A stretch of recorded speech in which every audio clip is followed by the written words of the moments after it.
Check. Check. 1 2 1 2 Check. All right, very cool. Yes, we will in a few seconds here. Tim's going to introduce when we open up. Ready? Check. Beginning in 5, 4, 3. Hello and welcome live from the Jericho Cruise, Terror on the High Seas, live beyond the darkness. Thank you all for joining us tonight. Very cool.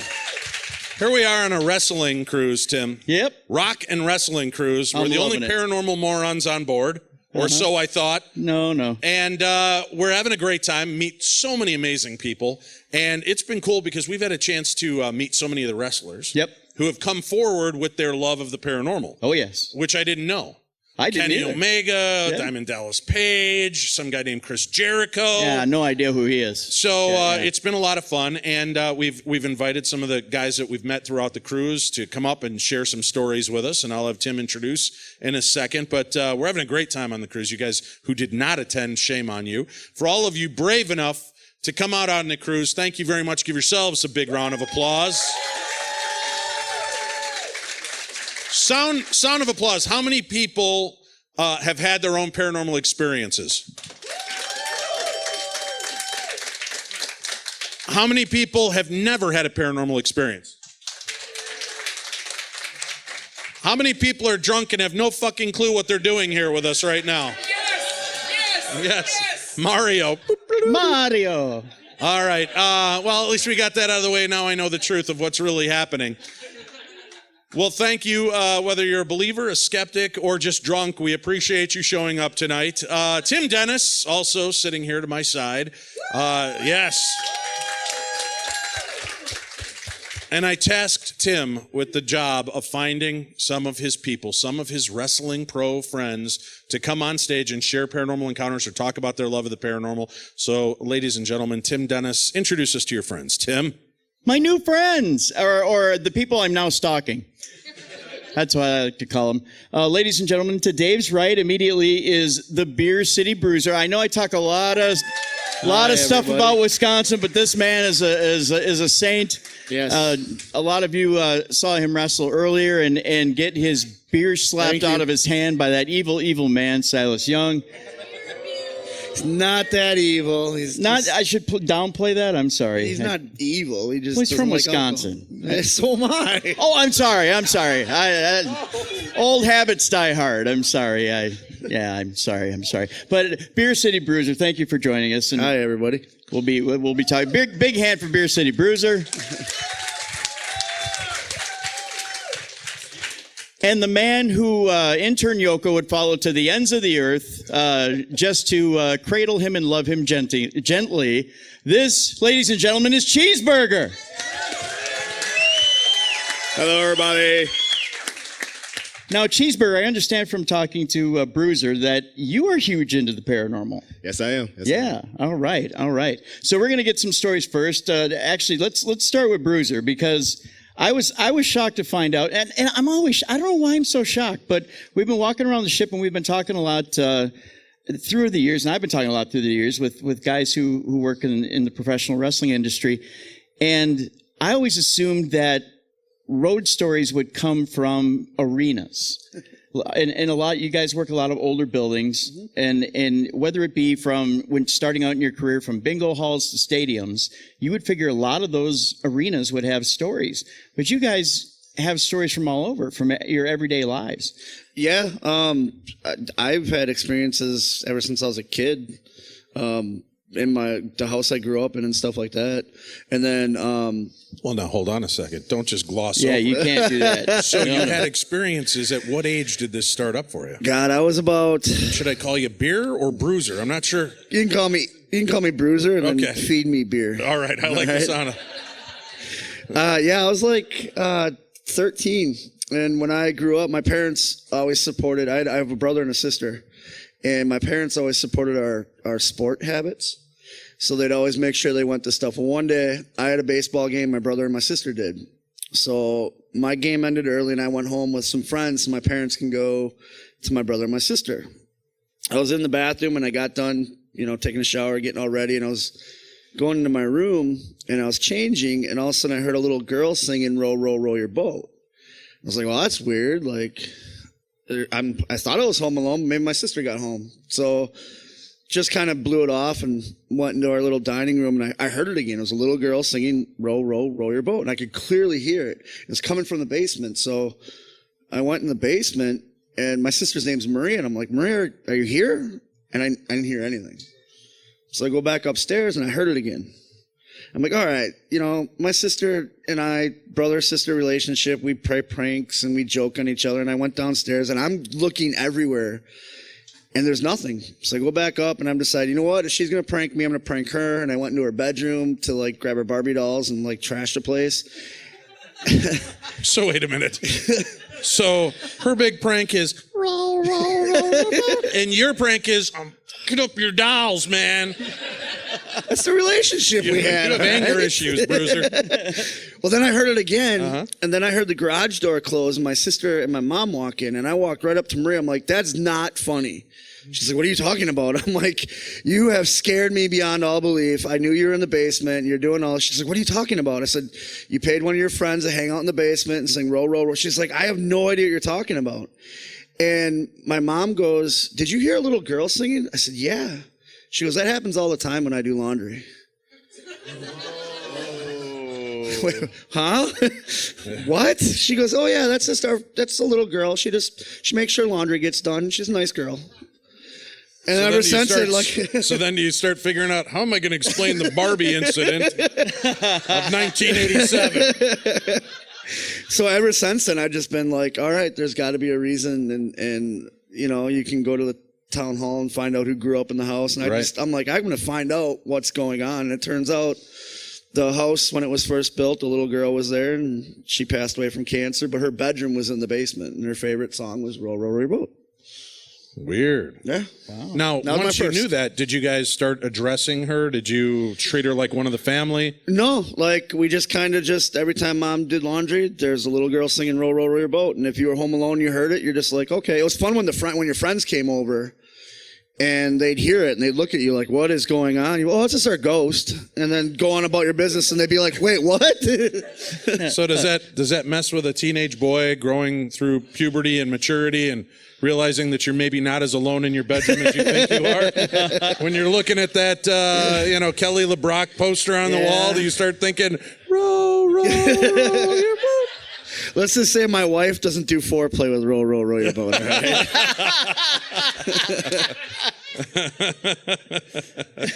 Oh, that's creepy. All right, so that was kind of your... That was the first... No, not the ghost. The fact that he brought up his wife and foreplay. That's the creepy part.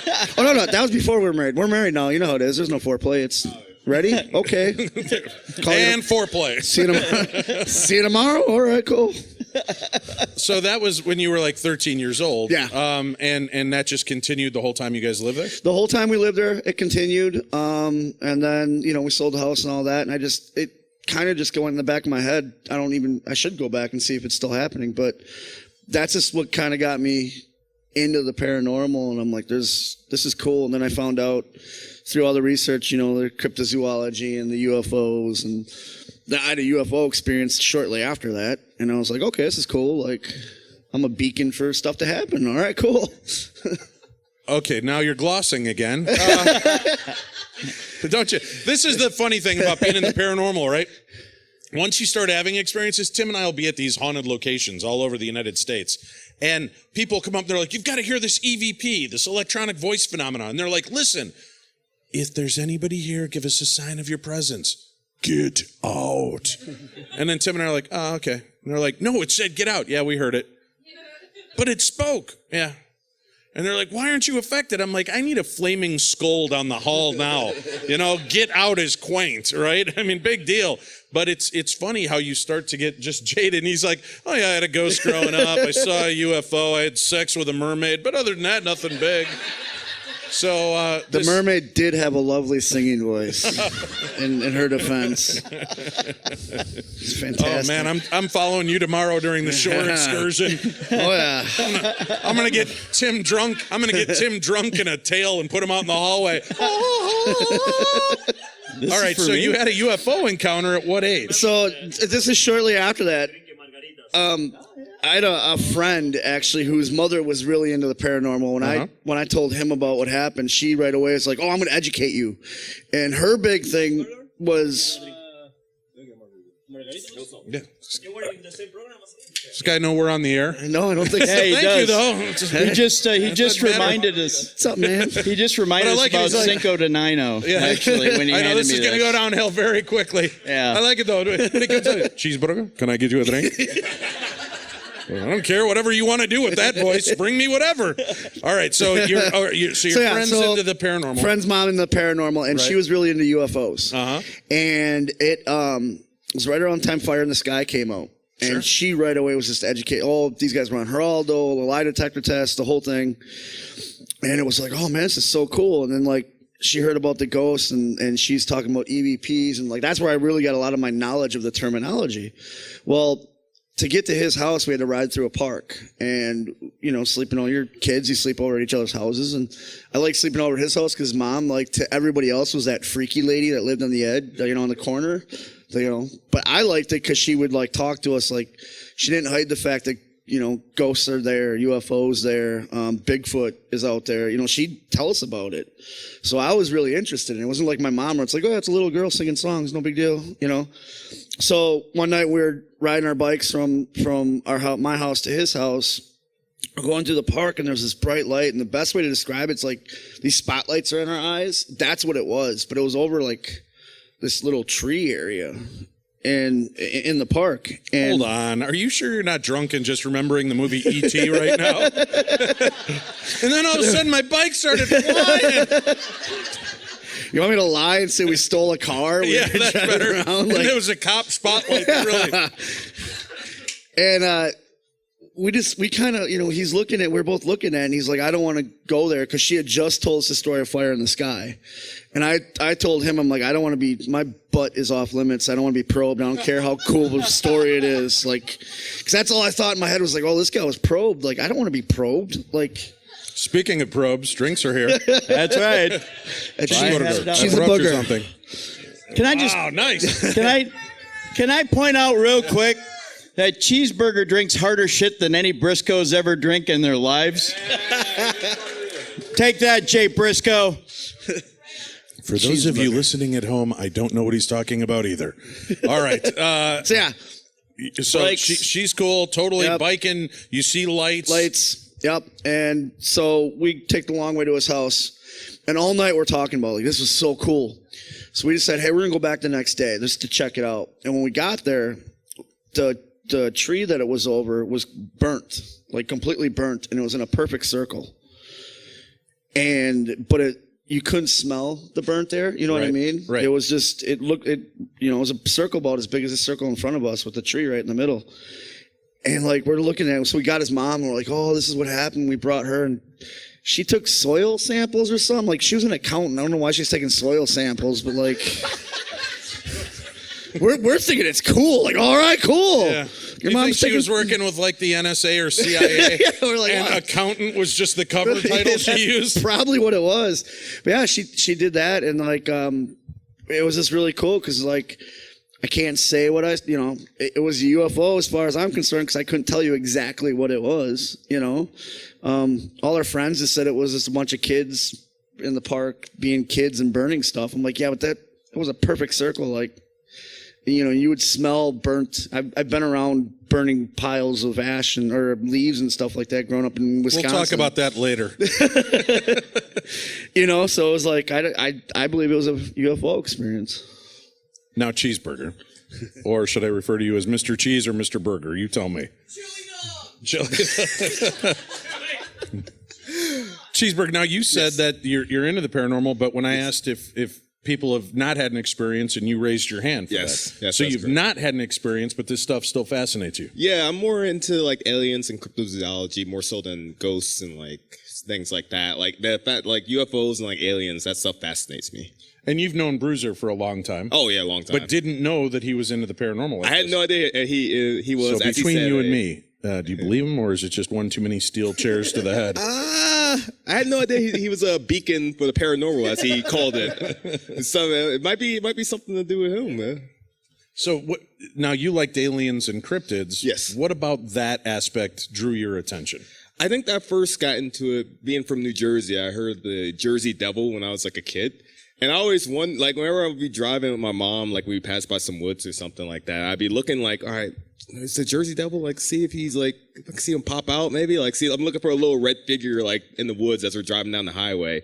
And I never knew what part of Jersey the Jersey Devil lived in. I just assumed it was Trenton, where I'm from, because that's the capital. I was like, well, the Jersey Devil must live in the capital, right? Like, that's where else would he be? Contractually, that's what he's supposed to do, yeah. Like a senator. Once in a while, he's out in Asbury Park, but you don't know. As a kid, I remember always like keep my eye out for the Jersey Devil every time I was passing by some kind of like trees or like forests or anything. So growing up in that area, hearing stories, were people taking it seriously?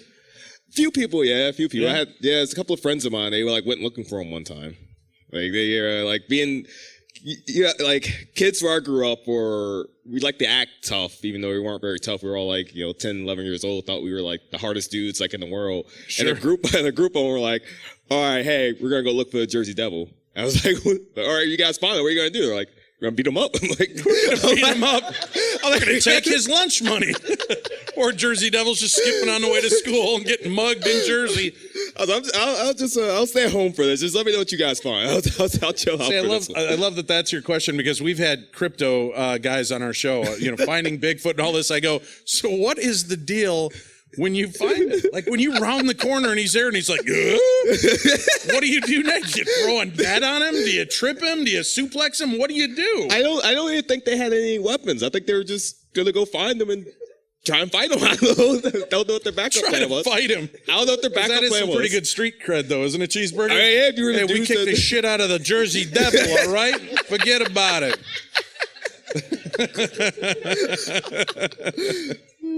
Gosh. Well, I understand. Now, Tim, you've got a lovely new guest that's joined the stage. Would you like to do an introduction for us, please? I can't. Well, talk one right clap, now. that's all? Wow, really? Thanks, guys. There we go.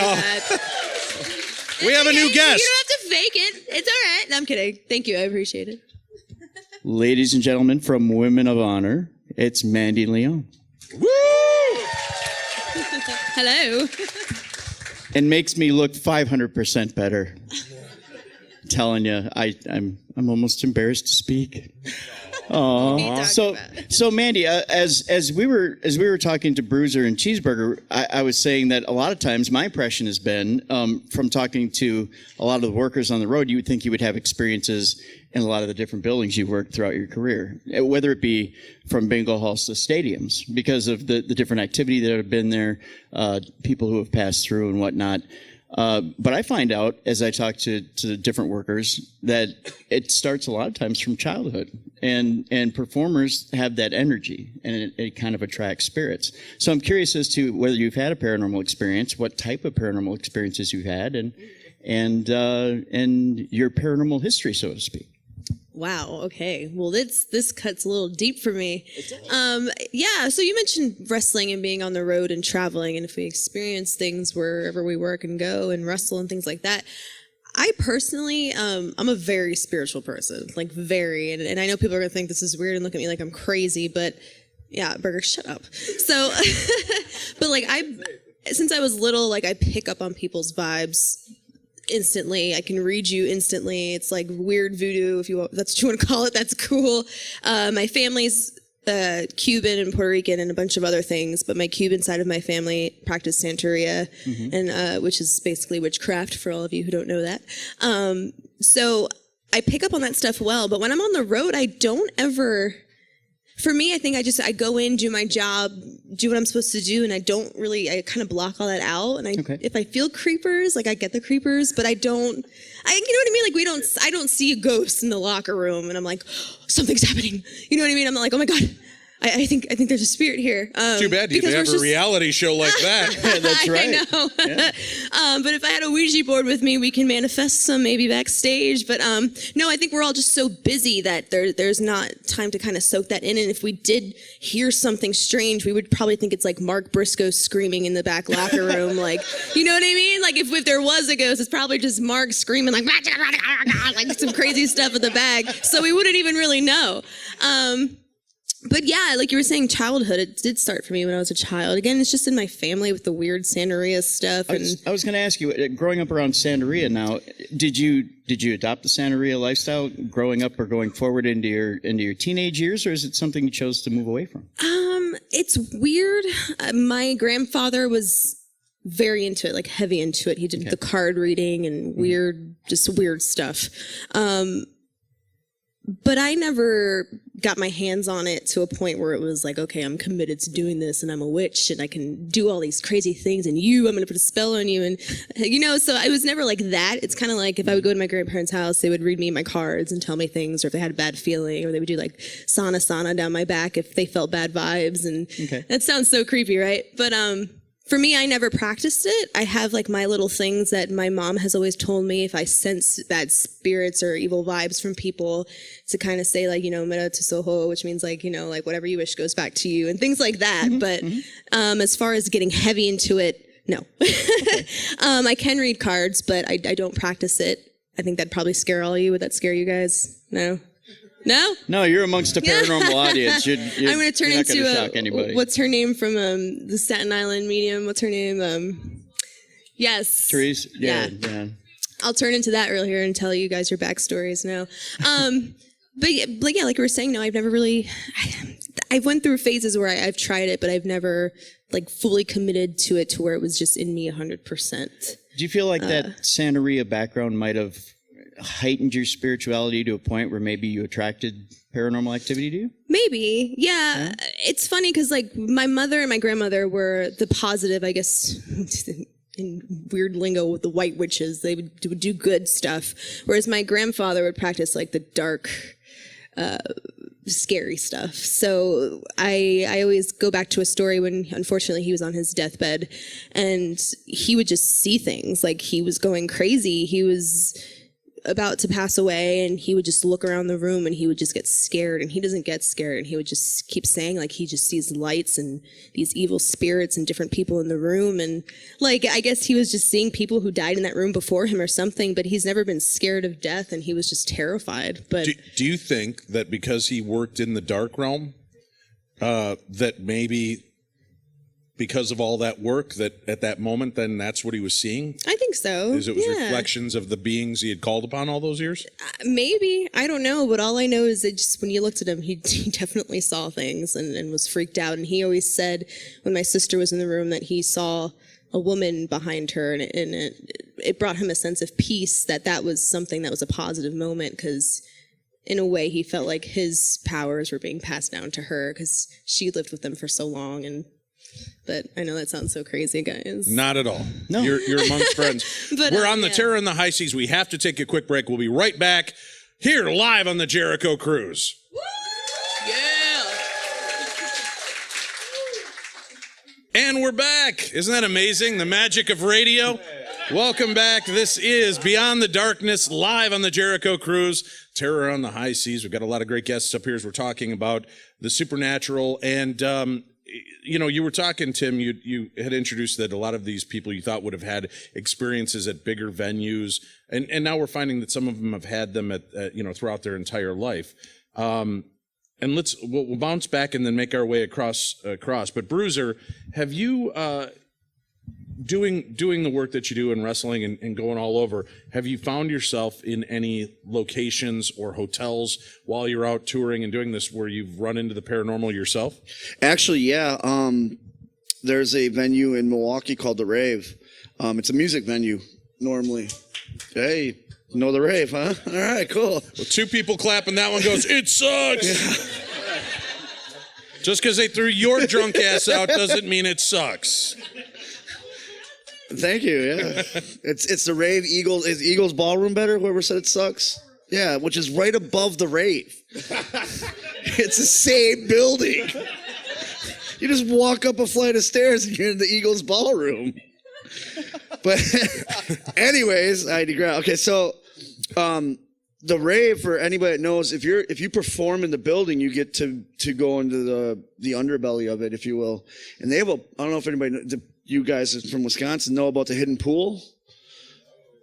Yeah, there's a pool because it Wait used a to- minute.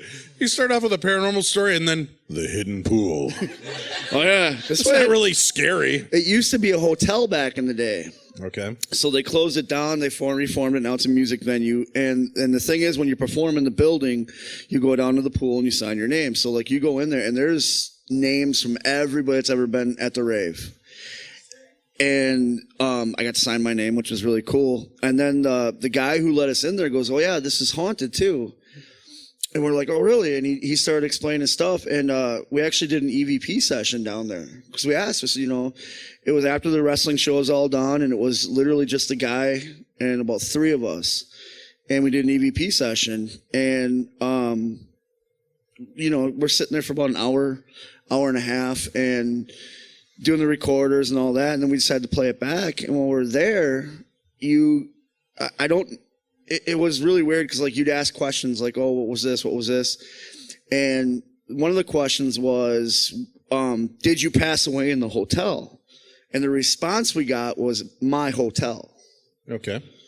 And the guy goes, "Oh yeah, that's the former owner. He I guess put his life savings into getting the building and all that and making it what it was. And he's the guy who's supposedly haunting the place."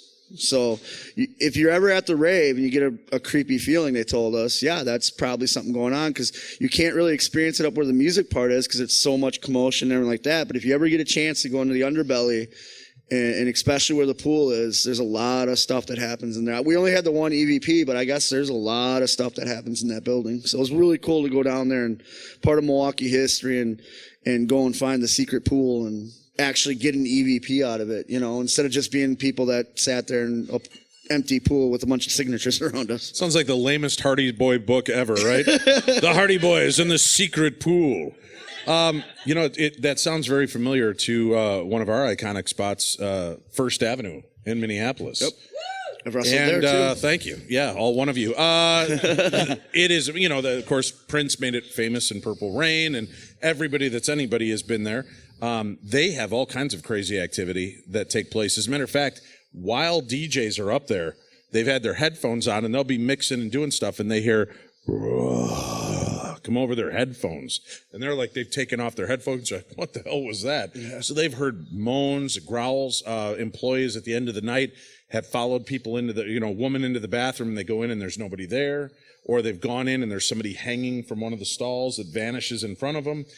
So there's a lot of activity that takes place in places like this. Yeah. And especially going kind of off the grid, you don't expect a place like that to have that kind of history. Yeah, and it was always a rumor about the secret pool. Like you make fun of the secret pool. It was always a rumor amongst entertainment people. So to actually go and see that it's a real place and then have an experience was really cool too. No, that's awesome. And you talk about Minnesota. I actually wrestled at First Avenue, but I think Ian. Yeah. Who's a promoter Ian up there. Xavier, yeah. He took us on a little haunted tour, and my wife actually had an experience. He was just taking us like haunted locations in Minnesota. Mm-hmm. And there was a house, I guess, you guys might know it better, but I guess the story is some crazy stuff happened in this house where like the police went in and their hair turned white or something like that. They came out, like there's a hanging. You could see like up in the window, like the hanging, the light and all that. Yeah. I don't know this story. Which house that is. I was drunk when he told me the story, so I don't really remember it. So you could have gotten a little bit. I could have gotten wrong. a little bit wrong, but like it could have, yeah. But no, like I didn't experience anything on the tour, on the walk. But my wife is very skeptic. She doesn't believe anything until this moment. And Ian was telling us the story, and he goes, "Oh, if you look at that window, this is what happens," and all that. And again, I was opening a beer, so I wasn't paying attention. But one of the managers that was with us and Ian were all looking at the window, and also my wife goes, "Oh," and I was like, "What? It's this, Your wife Scooby Doo?" Yeah. Oh, she goes, "Oh, out of here!" she goes, "Oh," and I go, "It's only my 6th beer. Why are you upset?" She goes, "No, like you didn't see that." And I said, "See what?" She goes, there was 2 red eyes in that window." And JP, who was the manager, goes, "No way, you saw that too?" And I'm like, "You guys, what? No, are you hanging out with the whole Scooby Doo? It was everybody. Roll right. Shady. You saw that too? And then Ian goes, "So what did you guys see?" And they both said, like, he pulled them aside one-on-one and they said it and all that. And he came back, goes, "Oh yeah, they saw, I guess because he saw it too." And I was really upset. That was the only time I think I've ever been upset that I drink beer, because I was looking in the cooler to grab a beer while they saw this paranormal experience. Come on, were you really upset that you missed it? Yeah, because I'd rather drink with a ghost than drink by myself. All right, now Cheeseburger, you've heard UFO stories, ghost stories, demonic window incarnations. What about you personally? I know you haven't had an experience, Yes. but if you could right now, if I said Cheeseburger, Yes. which is a conversation I never thought I'd start off with. Cheeseburger, there's 3 doors in front of you. Okay. Behind door A is proof that ghosts exist. Okay. Behind door B, proof that cryptids exist. Ooh. Behind door C, proof that aliens exist. Ooh. Right? Behind door D, Oh, proof there's that the more than 3? Vikings will one day win a Viking or a There's Super 4. Bowl. Wait, you said there's 4 doors. Yeah, I'm just adding the Vikings I'm because just saying that's 4 that's doors. even less not 3. believable than the other 3. Okay. If you had to choose one of those 3 doors, That was Wait, wait. 4 doors. Before Mandy rudely interrupted, what was the last door? the Vikings will win a Super Bowl. Is Oh, there proof no, of that behind there? All right, right. So you've got ghosts behind one, Yep. cryptids behind another, aliens behind another. If you could open one, but you could never open the other to Okay. see for proof, Yes. what would be the one door you would want to go through? Absolutely, door C. If proof that aliens exist. Aliens? Yeah. Is it the probing? 3. You're turning the numbers into letters now? It's 3, not C. I'm sorry. I had Jesus Christ, can you wrestlers never get along? I had a margarita. Give me a break. Vegetarian. Hey, margarita. I'm like a little over 100 pounds. I get drunk. It hits me hard. So you would want to see aliens. Hence why he's my favorite drinking buddy, because he's a cheap date. I love you too. I don't know who said that. Who said that? Oh, you're right there. There you go. All right, sorry, Intern Yoko, Tim's gal. It's going to get weird tonight, folks. The one who wants to cradle you, love you, and smother you in your sleep. Oh, is that what she you're talking about? Yeah, so she can Yeah. possess you. Yeah, I would run quickly. I'll be avoiding that. So, No so offense. you'd like to have an alien encounter. Why, out of everything, an alien encounter? Aliens open up so much possibility for like just us as like a human race, like different technology, different interactions, like going to other worlds. Like if aliens existed and came down and were friendly, like just that opens up so much possibility for us as a species. Now, on the other hand, if they're not so friendly, then that opens up another door, which that could not end very well for us, because I don't know how that would turn out. But Don't you think by now they would have already done it? I think it's very possible that there's like if there is that super intelligent race of aliens, like maybe they're kind of like they see us so primitive, maybe they're kind of like monitoring us, like almost like a zoo, where it's like, all right, let's go see what these humans are doing on like planet whatever, planet. I'm sure they don't call it Earth, planet whatever. Oh, look, they're destroying themselves with I think nuclear they call bombs. us planet anal tissue. But maybe it's just the margarita speaking. I don't know. It could be possible that we always are listening out in space for like different signals. And it could be that the alien life forms are so advanced, like the signals that come to us they just end up being white noise because we don't have the technology to like process what's going on. Do you think we've already been contacted? Yes, I think so. Yeah. Absolutely. Very cool. All right, Mandy. Oh, Oh, so sorry. many microphones. Okay, yes. Nice. That's real. Bruiser, Cheeseburger, Mandy. Hey. Your turn. All my right. turn.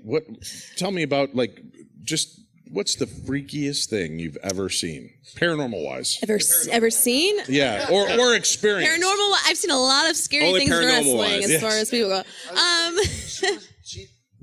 She shares the locker room with me, and I'm Wow. not shy of changing. So I saw Are something you shy? very scary earlier. No. Oh God. Paranormal speaking. What is the weirdest thing? Man, words are getting harder the more drinks I have, Tim. That happens. Paranormally speaking, Mandy. Okay, so a personal experience. I think my first. I'll say this, like being touched by a spirit. How about that? That's a cool story, right? Could you describe it slowly? Yes. All right. You're getting ahead of yourself now. So when I was little, I had a friend in high school, or actually it was like middle school, but whatever, that's not the point. And we would go over to her house, and one day we were having a cookout, and her father's daughter died at a very young age. His other daughter, she was around, I want to say maybe 5 or 6 years old when she passed away. And one day we were just there. We were having a cookout. It was me, the girl, my mom, her father, and 2 other people. And I remember we were in the kitchen, or they were in the kitchen. We were in the dining room. It was just me and my friend and I that were sitting at the table eating steak. Nom noms. And literally, I swear to you, I am not making this up. There's a moment where we're just not talking, and I literally just feel 2 hands touch me aggressively on the back of my shoulders from behind me, like just go like that to me. Wait, Tim would like you to show that again so everybody can see it. Like that. But it felt like that, like it was hard, and like I didn't react like that, but it was more like a holy crap, like what was that? I dropped my fork and everything. I was so freaked out. I literally started just shaking and just bawling my eyes out, like I was just crying, and like my friend in front of me just looked at me like, what just happened to you? Like, what is going on? I don't cry in front of people. I don't know. I just don't show emotion. So I was just bawling my eyes out and shaking. And my mom comes in and she's screaming. She's like, what happened? And I'm telling her, I'm like, something just touched me. Like something just slammed me on the back of my shoulders really aggressive. Like something just touched me. Like it was a ghost. Nothing was there. Like something touched me. And she's looking at me like I'm crazy, of course, because, every parent ever looks at their child when they say something weird like that and say, no, honey, it's all in your head. There's nothing there. I'm like, no. Something touched me and nobody believed me. And that was my first experience. And to this day, I think that was his daughter that passed away. I don't know if she just didn't want me in the house. She had personal feelings against me, but I felt it. And that was my first experience actually feeling something touch me. As far as living in a house, I lived in a very haunted house growing up. That to this day, it's so weird. Please let me know if you have this experience, because I can't find anybody else that does. But I literally have dreams to this day that take me back to that house as if it's calling me there. And it's so vivid, and I see the same things. Stop, I don't like it. I'm your boyfriend now, bitch. But here's some homework for you guys. If you guys ever want to look up 1626 Sunset Avenue in Lancaster, Pennsylvania, and find some deep, dark I'm sure history, they're going to appreciate that. it's homework. Yeah. When's the last time y'all had homework? But if you find any dark history on that, let me know, because that place was... Check out diedinhouse.com, our new advertiser, diedinhouse.com. No, but there's a question for you. Have you guys ever had dreams that take you back to places that are legitimately haunted and almost like it's calling you there? Here's talking about a wraparound. When we were talking to, help me out, yesterday. Too many drinks already. Kenny wrestler, good-looking Kenny guy. Omega. What? Kenny Omega. Kenny Omega. Yeah. Goes... So I go, Kenny, have you ever had a paranormal experience? And he goes, I think one, I can't be sure. And I go, all right, well, would you tell me about it? He goes, sure. He goes, we were doing this, we call it Hell Tour. So we're traveling all around. We do really crappy small places. And he goes, and we're at like this school. And we have to stay in the school. And the janitor puts us up in the gym, but we have to stay in like the equipment room. Mm-hmm. And he's like, I wouldn't wander too far because this place is crazy haunted. I'm going to turn the lights on only to the bathroom. So you go to the bathroom and get back here as quick as possible. Oh, no. And Kenny's like, all right. And it freaks out all the rest of the wrestlers, he said on the card, right? Nobody wants to go down there. And at one point, he can't wait anymore. He's got to go to the bathroom. So he goes down, he gets in the bathroom, he's in the stall, and the light starts flickering on and off and then goes off. And he's like, all right, one of the other guys is screwing with him. And he goes, turn on the light. Boom, light goes on. He's like, all right, and then it goes off again. He goes, knock it off. Boom, light comes back on. Then he hears something walking around, right? So he has this experience, kind of freaks him out. Then the next day when he goes to wrestle, he runs back to his room. He goes to wrestle, opens up his bag. His costume is shredded.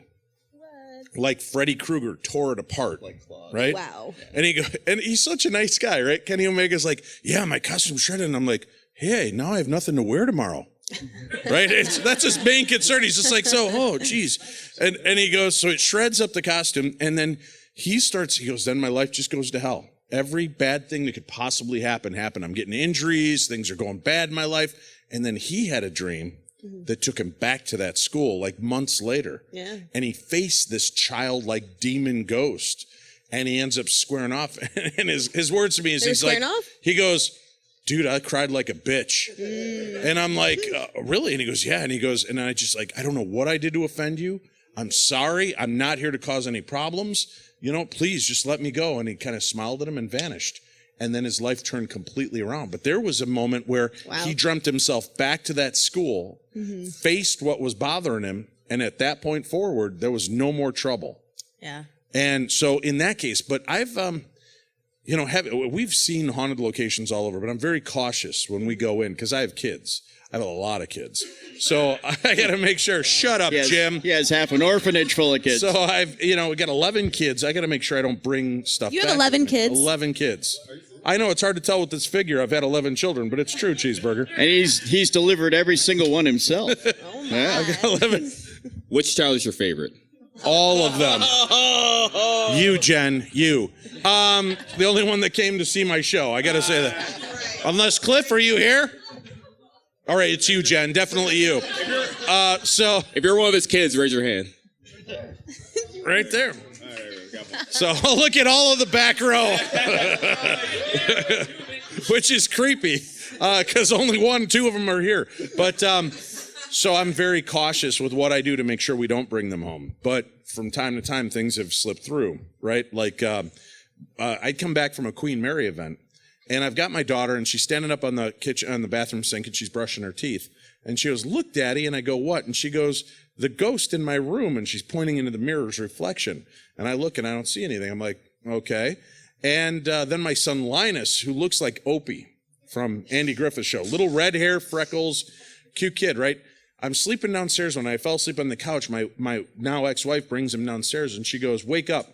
She goes, "Tell Dad what's going on." He goes, "Dad, Pacey is running around in my room." And I said, "Honey, your sister's 1 year old. She can't even walk. She's not running." He goes, "No, Dad, her shadow's running around in my room."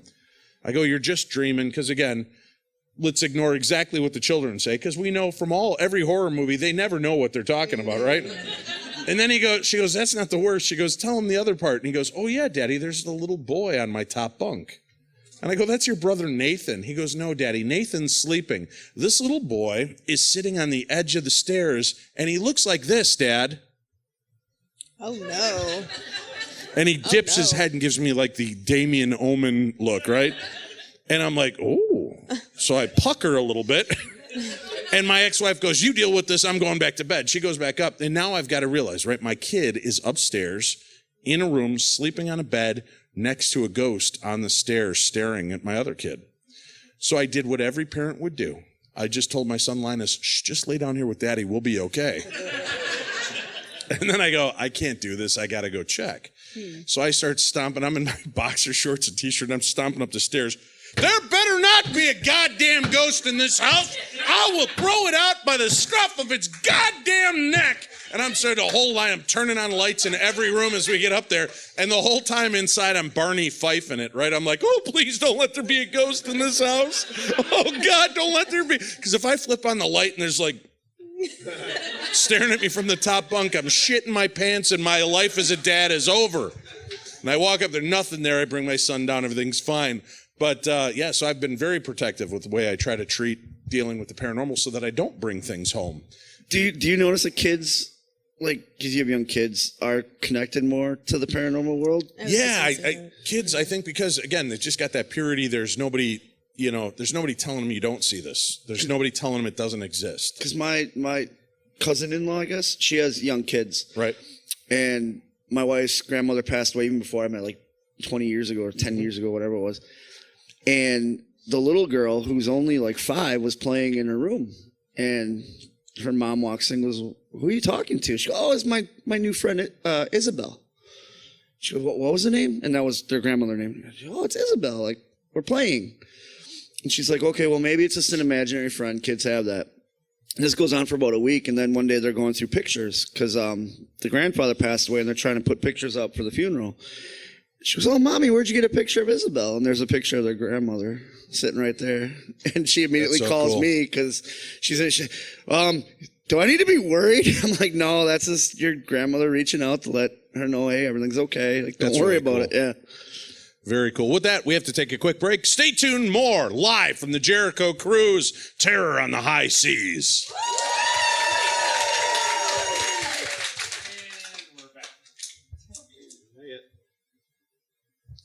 All right, we're back. This is Beyond the Darkness Live. See, Tim, see how I help you out? We're getting this editing thing down right up here. I know, right? Beyond the Darkness Live. This is the Jericho Cruise. We're having such a great time. And we've got Mandy, Cheeseburger, Bruiser all up on stage with Tim and I as we're talking about strange paranormal phenomena, strange experiences. And yeah, right, we were talking about kids right before the break. Yeah. And the fact that they seem to be more open to this.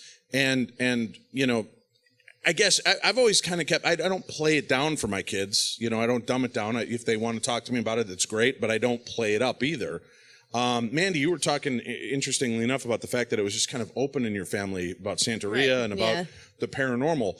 Was there ever, you know, did they ever try to, no, don't worry about it? Or were they just, you knew this was going on and it was just a part of your world? I mean, we just knew it was going on. And like you said, it was a part of our world. And for me, just to base something off of what you were just discussing, kind of tying the things together with the aliens and the spirits and all that, I almost kind of feel like when you're a child and you're so young, you're talking about the purity of it and just, you know, your imagination's running wild, so to say.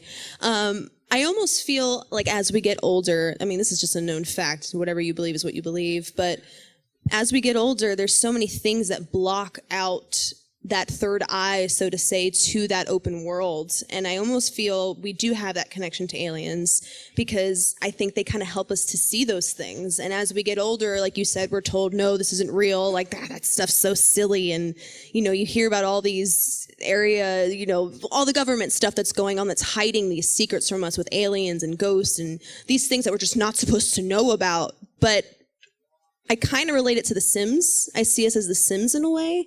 And I almost feel like the aliens are kind of helping us with those powers. If we tune into those powers, we can see these things. We can see the ghosts, so to say. We can see the future. And why do we have these dreams that are so vivid? And why do we feel our relatives that passed away with us? And there's a reason for that. And I think... So were the aliens Sims? Well, no, hey, you cheap bastards, chip in and buy some fucking hair for Tim and I. Get new skins. It's kind of what Berger was saying earlier, though. Like it's a little playground for them. It's like we're the zoo, and I almost feel like, you know what, they're helping us with that. It's almost kind of like the aliens built us in a way. And I don't know if you've played The Sims, but I almost feel like they're kind of just controlling our lives, and that's kind of why we just haven't seen them in person yet. But that's cool that you bring that up. I mean? So you have Santeria in your life. You have this kind of spirituality. Did they talk about alien culture or the possibility of aliens in your life? It was never a discussion of aliens, like, oh, the grays and the greens and this and that and the third. It was more so just of a higher being that's out there, that's just beyond who we are. Not a god, so to say, but just a higher being that's there. Whether you think it's an alien or however you envision it, they wouldn't see it as something like, I literally have an alien tattoo on my ankle. It's not what they would describe to us, but again, just a higher being that is saying, hey, like, you have these powers, you're having these dreams for a reason, you're seeing these things for a reason, it's there. So whoever tells you it's not there, no, it's there, you know? You follow your instincts and your intuition, so. Cheeseburger, you reach for that microphone fast. I wanted to ask you guys and Mandy more so about, like, instead of like aliens, more so about like spells and like witchcraft and stuff like that. Do you have any family members that would try to like cast spells on people? Because I have a story about an aunt of mine who was really big into witchcraft, and she wanted to cast a love spell on her ex-boyfriend. Oh, love spells. Hi. Yeah, you got to get in that story. Well, I'll answer your question quickly. Okay, go ahead. I do. My family has put spells and hexes on people, as if that's what you would say, and they work. I mean, you gotta be careful with that kind of stuff. That stuff's real. So if you're thinking of taking her on in the square ring, make sure you realize there are spells coming your way. From me, personally. Very cool. All right, Cheeseburger. When I was growing up in New Jersey, I lived in a house with my grandma had a house, and it was me, my grandma, my mom's sister, my aunt, and my mom, and we all like lived in that house as I was growing up for a couple of years. And my aunt, she had this kid by her ex-boyfriend. They weren't planning on having a kid. You know, she was 17, 18 at the time. People, you know about kids, so people just have kids. Sometimes. I like how you tried to hold that back as long as you could. You're like, people, when man and a woman fall in love, Dave. You know. All right, I know. All right. Sometimes things happen. All right. Yeah. Like the back of his condom.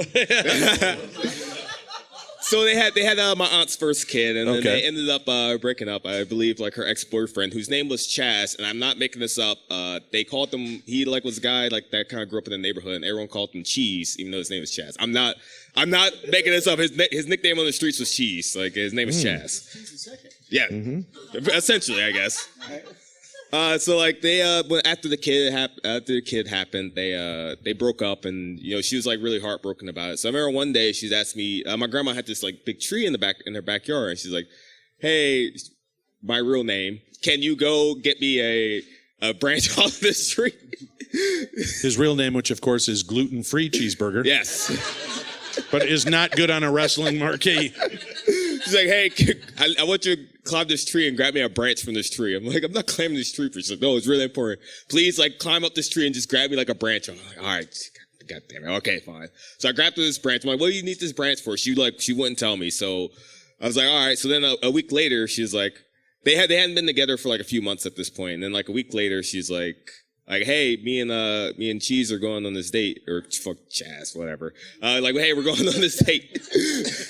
So everyone's like, "I thought you guys been broken up for a while, like after the kid happened." She's like, No, we're back together." I'm like, "Well, what happened?" She's like, "Hey, let me tell you something." She like pulled me to the side. She's like, "Hey, like I cast a spell on him." I'm like, "What?"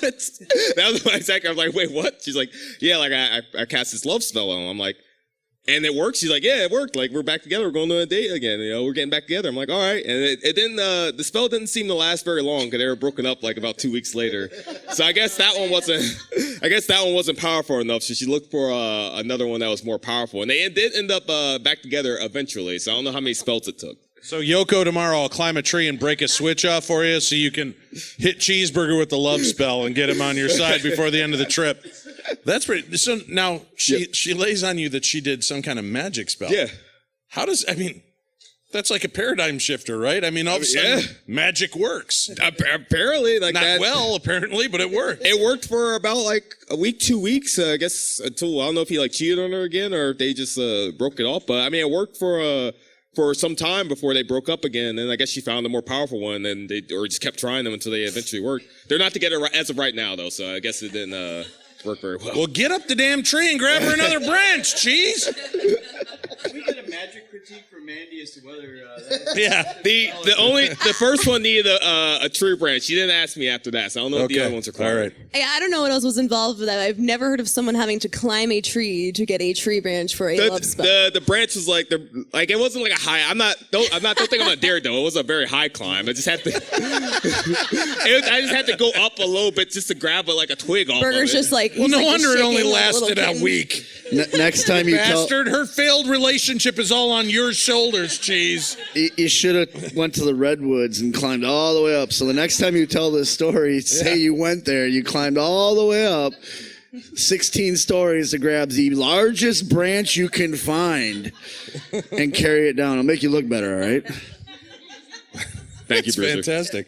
Black magic love spells. I like that. Very cool. Was your family open, Cheese, to the concept, obviously, of magic, but I mean to the supernatural and paranormal? My aunt was really into like obviously spells after that story, but I think she very heavily believed in ghosts. As far as like my grandma and my mother I don't think very much. I think my grandma believed in ghosts though. All right. Now, was this obviously your family believed in the supernatural? Yes. They did that. Cheese's family believed in it. Did your family openly deal with the supernatural, Bruiser? No, like I said, my mom just accepted there was a ghost in her basement. And that's it. That's it. Like nowadays, because my daughter is really into cryptozoology. So my parents actually live in Arizona, and when we went and visited, my dad would talk about the UFOs because Arizona, where they live, is a hotbed for UFO activity. And my dad, we'd sit out there and we'd look up. My daughter had started talking about the different cryptos you can find in the area. And my dad's like, "Oh, you're looking at the wrong area. You're looking down, look up." And as we're sitting there, we saw all these lights and stuff like that. My dad's like, "Oh, that's all the UFOs." So my dad, just kind of plays it off. My mom's like, "Your dad's an idiot. Those are weather balloons." I'm like, "Mom, what about the ghost in the basement?" She goes, "That was just a girl singing to us. Who cares?" Like, That was just matter of fact. yeah, she just plays it off. Like, I think she she was afraid we'd be scared. I don't know. Like, my daughter's the one that's talking about all this stuff, so that's why my dad, pointed it out. My mom's just kind of blowing it off like it's an everyday thing. Like, everybody experiences this, so. Well, you've seen ghosts or had experiences. Have you ever physically seen a ghost? Physically, no. Well, I've taken pictures. An apartment I used to live in, it was a party, take pictures and stuff. This is back with the disposable cameras. I'm dating myself, I know. So you don't find out what you have on film until a couple days later. And in a couple of the pictures, there was shadows, like shadow people in it. All right.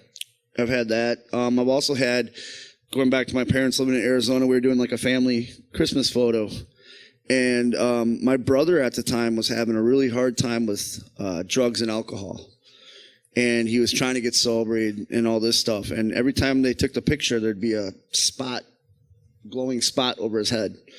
And my dad thought it was a camera, so he'd switch cameras. And we went through 3 digital cameras and 4 cell phones, and the same spot was in every single picture on my brother. Wow.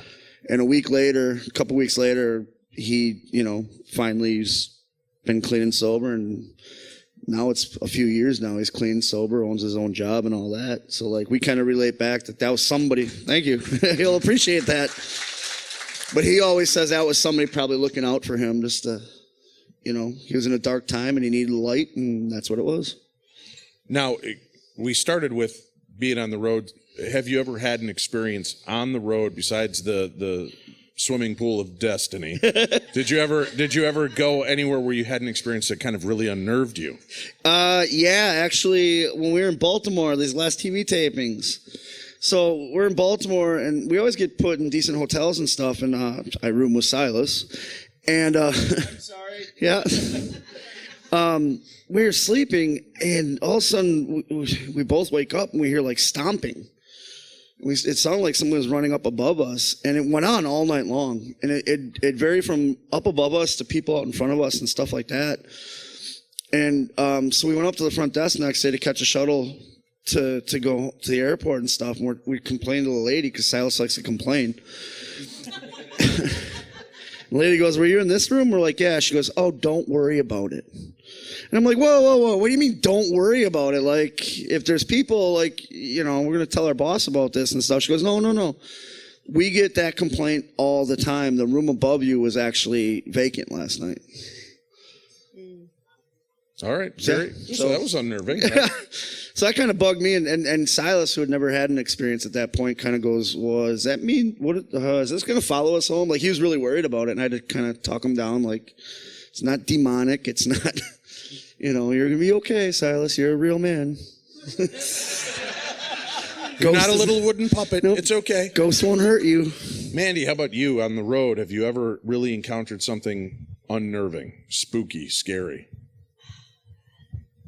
I got to be honest. Like I said, Wait, did you say you're not going to be honest? No, I said I have to be honest. Okay, like I said earlier, it's when you go to work and stuff like that. It's just, again, if you hear something weird, it's probably one of the wrestlers being weird. But it's literally.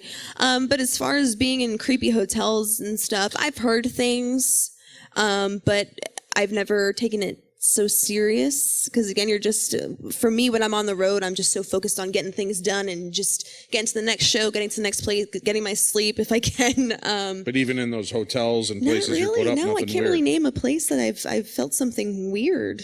No. I got 2 places I want to ask you guys about. One is actually Milwaukee. It being that I have this here margarita in my hand. One of the news stories we were reading on that fateful day was the Pfister Hotel, if you remember. Yeah. So let me pass this back down and tell me if you have any memories of the Pfister.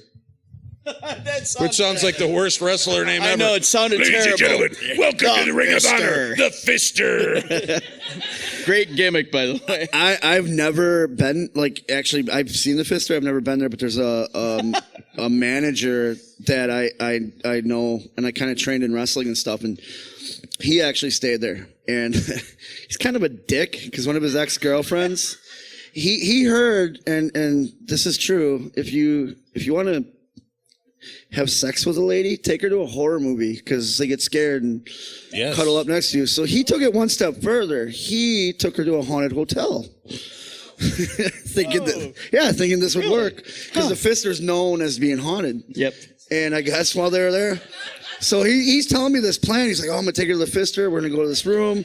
I'm gonna run the EVP all night. Like, this is gonna be perfect." I'm like, "This is gonna blow up in your face, man. Like, it's not like you're going to watch Friday the 13th in like Marcus Theater. You know what I mean? Like, this is like ghosts." And I guess they ended up leaving halfway through the night because she was terrified. Yeah. So the next day, he told me about it, and they caught some EVPs, and the bed was shaking and all that. And I says, "Well." He's like telling me all his experiences. Like, "Oh, that's great, but did you get laid?" And he goes, "Nope." Told you it backfired. Surprise. But the Fister is very, very popular in Milwaukee, and I do want to go there. That's what I hear. Yeah. So have you guys stayed there as part of Ring of Honor? Have they put you up there? I don't stay in a hotel. I know you probably because I live there. Stays in a van down by the river. Do they put you up there as part of ROH or no? It depends how much my wife's pissed at me if I stay at the hotel. But like, well, I would think she'd like the break. But when Ring of Honor comes to Milwaukee, I like to stay home. So you have to ask these two. Right on. I think they both said no. They haven't stayed there. Okay. Well, God, I can't thank you enough for joining us on stage. Before we leave, I did say we're on a ship. I want to share one last creepy story. Right. So I'm talking to a former naval guy. And he goes, be careful by the edges. He goes, you never know, I'm just paranoid about the edge. People fall in. And I said, okay. And he goes, I was in the service. He goes, one of my buddies fell over. And I said, oh, geez, how long did it take to find him? And he said, 45 minutes. And they had specialty divers and people that went in. So they flew over and he went down to get him. And he said when they brought him up, his boots were missing. And then the safety diver who went down to get him brought him up and said, I've heard a lot of things. I don't ever want to go in the ocean again. And he's like, why not? He goes, I got him in. I looped the rope around us. We started to come up and something grabbed both of our legs and pulled us down. And they went under the water. And then it let go and slingshotted them back up. And when they came up, the guy who we went in to save, both boots. And when you're in the service, your boots are tied. You're ready. Both boots are missing. And they went ricocheting back up into the sky. So I was like, oh, that's a delightful story as I sit here looking over into the briny blue. But that's, I love this kind of stuff. I love meeting all of you guys. I want to thank you all for sharing your stories. And I think we're going to try to record another episode while we're on the ship. And I know we didn't get a chance to get to your stories in the audience. We'd love to meet up with you guys again. But very special thanks again to our amazing group of friends up on stage. Thank you to all of you for showing up. The staff here aboard the ship that's helping us on the Jericho Cruise record this episode. Thank you all for being a part of our world. We'll see you again next week right here on the best in Paranormal Talk Radio. For that guy, I'm this guy. You've been listening to that show. This is Beyond the Darkness. Hey, now that we've wrapped up, I want to say, we should all go ghost hunting sometime. Oh, yeah. We should find, a really cool location and do it. That's it. I'm all for it. And I say we leave Cheeseburger in there first. Because he's the only one of us that hasn't had an experience. Yes. I want to see no love potions on this one, my friend. We're going to just send you into the Palmer House Hotel into the basement. And get it going. Yeah, when you guys are out there, let us know. We'll hook something up. And now that we're off the air, I can finally talk in my normal speaking voice. Thank you all for coming out. It has been a delight to be with each and every one of you. Let's have a good time. Enjoy the rest of the Jericho Cruise. And guys, remember on Tuesday, guys and ladies, we're going to do the UFO summoning. So keep tuning in, checking out. If you see Tim and I, we'll tell you where we're going to meet. And then we're going to do the pub crawl on Tuesday night. We'd like you guys to join us. You got to sign up for it. So come on out. Thank you for the one person clapping. Yeah, there you go. I want to get a T-shirt, Tim, that says, I got to clap aboard the Jericho Cruise. So thank you guys. Yes, you can. We will we'll let you guys know, but we want to do the UFO summoning. There's no official sign up, but we'll get you guys going. And I'll tell you what, why don't we do this? Why don't we meet outside of this room at 9:45 on Tuesday, 9:45, and then we'll all pile it up together so that at 10 o'clock we can do a summoning ceremony and try to bring up a USO or a UFO down from the skies. You guys down with that? All right. Thank you very much. Be safe, be kind. Remember to tip everybody generously. This is a great place. Thank you all. Yes. Where's the sign up for the I don't know, man. I'm just drunk and I'm working. I don't know where the sign up is for the beer. For the what? It's on the schedule. You can sign up for the beer crawl, pub crawl. All right. Can we turn up lights? I'd like to see how many people actually showed up for our little shindig. It looks like more than originally. 42. Thank you. Oh, look at this, Tim. Look at this. Nice. Woo! Thank you all, guys. We had a great time. I hope you do too. Enjoy the rest of the Jericho cruise. Make sure you're here 9:45 Tuesday, October 30th, right outside this room. We're going to go and summon a UFO. We're going to make history on the Jericho cruise.